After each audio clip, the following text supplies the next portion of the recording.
Good morning, Vietnam. Today we're going to show you some more of the sights around the city and also give you my 5 tips on traveling with kids. Speaking of kids, they're awake. Let's go. This is the famous Japanese bridge. It's really cool looking and you have to come here early in the morning. Otherwise it gets insane. But it's a really neat bridge. I like it.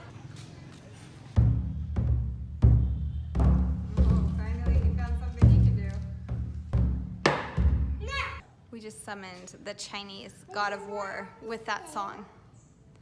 So, actually, we didn't summon the god of war. We summoned the god of peace. I like that better.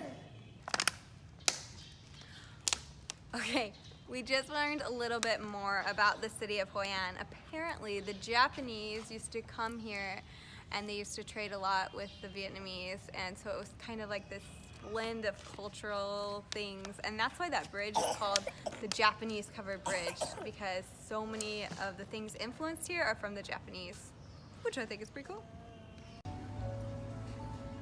Duh, we had to get smoothies. Tip number 1, eat often.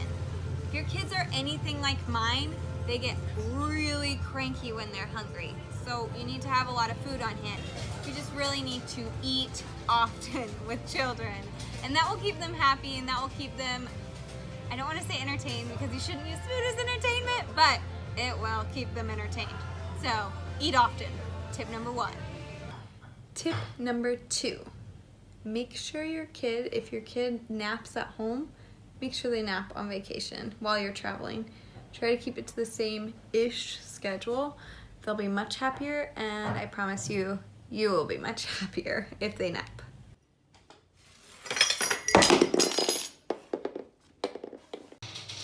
Tip number 2, part 2. Make sure your other child doesn't make a lot of noise, because then that will wake up the other child that's supposed to be sleeping. Sometimes you have to be their jungle gym. Ow! Guys are crazy.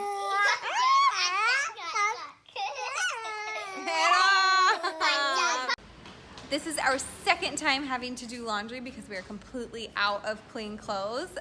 Luckily though, laundry here is pretty cheap. We saw this place and we were like, okay, let's just drop it off there. But then our hotel's like, no, you can do it here, same price, right at our hotel. Number 3, bring a carrier. Have some sort of carrier for a child that is like 2 or even an older child. When we go to Europe, we usually travel with strollers because there's good roads for it.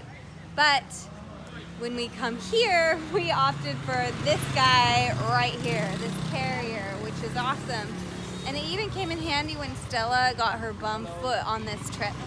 So bring some sort of carrier so that you can have your kids, they can take a break, and you don't have to stress them out by walking so much. Tip number 4, be flexible and allow yourself a lot of time, a lot more time than you think you would need. Like for example, we were trying to go to this vegetable garden at like 1. It's 3 o'clock. It's 2 hours later than we thought we were gonna go to it. But you know what, it's okay, because we have to be flexible. If not, we'll just be like a stressed out mess and be like, our plans are thwarted. So be flexible. This is the Tra K vegetable garden, and I heard people say it's beautiful, and it really is. It's so neat. All these little lines and these rows of beautiful vegetables, and like no pesticides. It's awesome.